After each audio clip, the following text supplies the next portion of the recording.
नमस्कार साथियों। आज डाइट में ये जो ट्रेनिंग चल रही है 5 डेज़ ट्रेनिंग एफएलएन की, आज एफएलएन का ये तीसरा दिन हम लोगों का है। जो निपुण भारत और foundational literacy language and numeracy का जो एफएलएन प्रशिक्षण है, उसका मैं तीसरे दिन का आप लोगों के साथ ये हसीन पल जो भी हैं वो मैं साझा कर रही हूँ। आज मुझे गणित की अवधारणा समझाने का जो मौका मिला, उसे मैं आप लोगों के साथ भी शेयर कर रही हूँ कि गणित हम कैसे जानें कि बच्चा सीख चुका है और बच्चे को क्या क्या संख्या ज्ञान कैसे होता है। तो सबसे पहले हमको ये देखना पड़ेगा कि गणित की अवधारणा कहाँ से शुरू होती है, गणित की अवधारणा क्या है। तो आइए इसके बारे में हमने जो वहाँ पर साझा किया वही मैं चर्चा आप लोगों से करती हूँ, आप लोगों तक पहुँचाती हूँ। तो मैंने शेयर किया वो उसका पूरा वृत्तांत हम लोग सुनते हैं।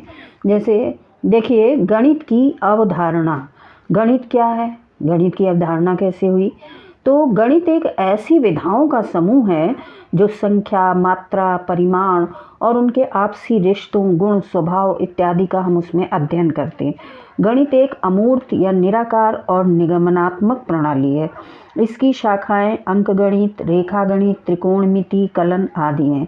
गणित हमारे समाज का दर्पण है जो कि राष्ट्रीय एवं अंतर्राष्ट्रीय पाठ पढ़ाने एवं भावनाओं को विकासशील करने में सहायता करता है।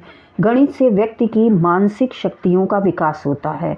गणित से ईमानदारी, सच्चाई, शुद्धता, धर्म, आत्मविश्वास एवं नेतृत्व आदि को विकसित करते हैं। इसके जो जनक हैं वो आर्किमिडीज को गणित का जनक कहा जाता है। और वैसे तो गणित हमारे पूर्व उसमें भी लागू थी, जबकि अंकों का ज्ञान नहीं था, शून्य का ज्ञान नहीं था, लेकिन फिर भी जो है एक मानक बना लिया जाता था, एक कटोरी का या एक मुट्ठी का, और हम लोग आपस में मतलब लेन देन की जो प्रथा थी। और जैसे पशुपालन वगैरह होता था तो उस समय उन लोगों को ये सब नहीं पता था कि कैसे हम लोग इसमें कितने नंबर का वो करें, क्योंकि उस समय कोई भी यंत्र तंत्र उपलब्ध नहीं था। तो वो गणित की अवधारणा को ऐसे ही विकसित किया करते थे कि जैसे भेड़ वगैरह चराने के लिए ले गए, और जो है सिंधु घाटी सभ्यता, मिस्र की सभ्यता, उसमें मेसोपोटामिया में देखिए तो उसमें जो है ऐसे मिल जाते हैं हम लोगों को कि भेड़ चराने ले गए। अब उनके पास कोई मानक नहीं है कि वो कैसे समझें कि हमारी पूरी भेड़ वापस आई है। तो उन्होंने एक जो है अपने बाड़े में जो है एक गड्ढा बना लिया और उसमें खूब सारी टहनियाँ तोड़ करके डाल ली, और उसके बाद वो जो है उसको एक एक करके जो है जैसे जैसे जब ले जाते थे तो उन टहनियों को उसमें डालते जाते थे, और वो एक संकेत के रूप में उसका इस्तेमाल करते थे कि एक डंडी मतलब एक भेड़, दो डंडी मतलब दो भेड़, तीसरी डंडी मतलब तीसरा भेड़। तो इस तरह से जो है गणित की अवधारणा, गणित मतलब उस समय भी थी, लेकिन बस ये था कि हमारे प्रचलन में जो इसे रूप दिया गया वो जो है बाद में हुआ। तो इसलिए जो है आर्किमिडीज को गणित का जनक कहा जाता है। वैसे गणित जो है हमारी पहले से थी। अब ज्यामिति है, ज्यामिति में यूक्लिड, त्रिकोणमिति ये सब होता है। तो आज के 4000 वर्ष पहले बेबीलोन तथा मिस्र की सभ्यताएं, जैसा कि हमने बताया कि गणित का इस्तेमाल कैलेंडर बनाने के लिए वहाँ की महिलाएं करती रहती थी कि जैसे हमें क्या कैसे करना है। अब जब गणित की अवधारणा विकसित हो गई, मतलब नंबरों का आविष्कार हो गया, शून्य का आविष्कार हो गया, तो फिर गणित सीखने का क्रम आया। तो जैसे गणित सीखने का जो हमारा क्रम है वो सबसे पहला ये है कि ठोस वस्तुओं के साथ काम। तो जब हम ठोस वस्तुओं के साथ काम करते हैं तो हम अनुभव को गेन करते हैं। उसके बाद चित्रों के साथ काम, तो जैसे पिक्चर्स हैं उनको देख करके हम बच्चों को सिखा सकते हैं, और बड़ों को भी जो भी हम लोग जैसे सीखते हैं तो चित्रों से जब हम देखते हैं तो हमें ज़्यादा समझ में आता है। फिर संकोच तथा प्रतीकों के साथ काम, तो प्रतीक जो हैं वो सबसे बाद में आते हैं। बच्चों के पास स्कूल आने से पहले गणित से संबंधित अनेक अनुभव होते हैं। इसीलिए देखिए, इसी से ये जो हम बता रहे हैं, इसी से हमारा जो है गणित का सिखाने का क्रम निकल के आएगा। तो जो है बच्चा जब क्लास में आता है तो वो वैसे कम ज़्यादा दूर पास वो बहुत अच्छी तरह से जानता है। आप उसे कुछ भी दीजिए तो वो जो है ज़्यादा वाला उठा लेता है। तो इस तरह से जैसे वो खेलता है तो वो ये जानता है कि हम लोग दो लोग साथ में खेलेंगे। इस तरह से वो तमाम खेल जिनमें वो सैकड़े से लेकर हज़ार तक का हिसाब रख लेते हैं, इस तरह से वो लोग खेलते हैं। लेकिन उन्हें ये नहीं पता होता है कि ये गिनती है या क्या है। अपने खेलों में चीज़ों का बराबर बंटवारा भी कर लेते हैं, अपनी चीज़ों का वो हिसाब भी रख लेते हैं, छोटा बड़ा कम ज़्यादा, आगे पीछे ऊपर नीचे, वो समूह बना लेते हैं, जोड़ा बना लेते हैं, तुलना कर लेते हैं एक दूसरे की, अच्छा है ख़राब है, इस तरह से करने लगते हैं। और रुपए की पहचान तो उन्हें शुरू से ही हो जाती है। दूरी का भी अनुमान लगा लेते हैं और वो घटा बढ़ा लेते हैं। जैसे आपसे कोई चीज़ कम करने को कहिए तो वो तुरंत कम कर देते हैं। इस तरह की अवधारणाओं से बच्चे बहुत परिचित होते हैं। हम बच्चों को प्रतीक ही सिखाते हैं, उनके अनुभवों को प्रतीकों से जोड़ना बहुत महत्वपूर्ण होता है। और जब हम उनके प्रतीकों को उनके अनुभवों से इन प्रतीकों को जोड़ देते हैं तो वो सही रूप में गणित आ जाती है। क्योंकि गणित जो है मूर्त और अमूर्त से जुड़ने और जूझने का प्रयास है। अवधारणाएं अमूर्त होती हैं, चाहे विषय कोई भी हो। जितनी भी अवधारणाएं होती हैं सभी अमूर्त होती हैं, लेकिन अगर उन्हें हम पिक्चर से या अपने अनुभवों से कोई भी विषय हम ले लें तो अगर हम उनको जोड़ देते हैं तो वो एक सही विषय के रूप में आ जाती हैं। गणितीय अमूर्तता को मूर्त ठोस चीज़ों की मदद से सरल बनाया जा सकता है। जब मूर्त को अमूर्त से जोड़ा जाता है तो अमूर्त का अर्थ स्पष्ट हो जाता है।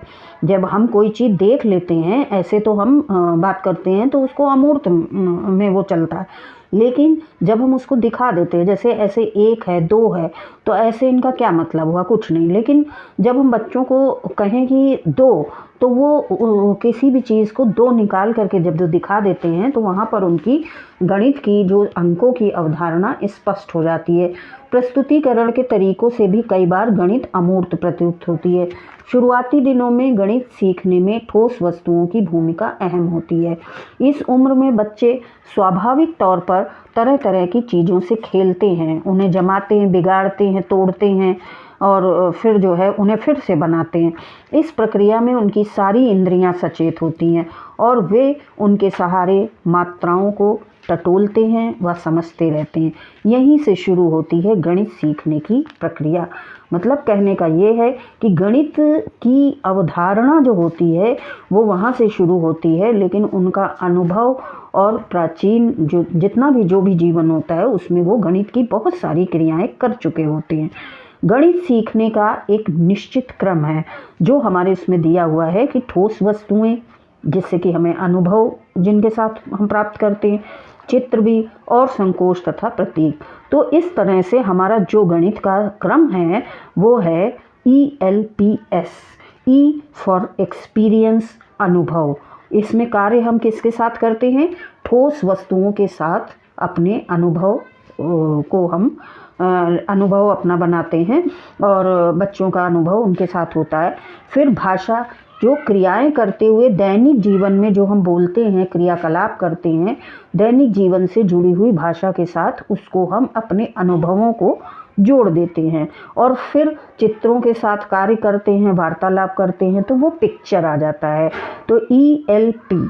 और S क्या होता है, S जो हमारा मेन चीज़ है, हम उनके अनुभवों को अपने संकेतों से जोड़ देते हैं तो तब वो सबसे लास्ट में वो सिंबल, प्रतीक, संकेत, मात्रात्मक तथा क्रमागत अवधारणाओं के साथ प्रतीकों का प्रयोग करते हैं।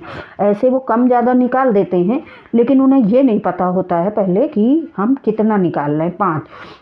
तो जब वो 5 रखें तो उनको बताया जाता है कि ये देखो, ये तुमने 1 2 3 4 ये 5 चीज़ें जो हैं इसको हम ऐसे दिखाएंगे गणित में, तो वो उस तरह से दिखाने लगते हैं।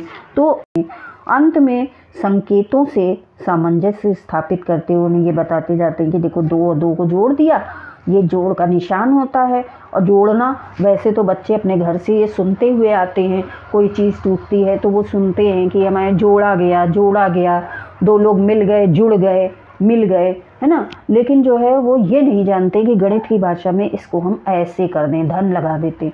तो ये हमको उनको केवल ये बताना है कि जो आप ये चीज़ करते हैं उसको आप इस तरह से, गणित की लैंग्वेज अगर आपको लिखनी हो, आप बताना हो, तो आप इस तरह से कर सकते हैं। तीसरे दिन का जो FLN प्रशिक्षण में था वो मैंने आपको बताया, और इसी के साथ आप वहाँ के जो फ़ोटोज़ हैं और जो भी वीडियो और जो गतिविधि हैं वो भी मैं आपके साथ शेयर करती हूँ।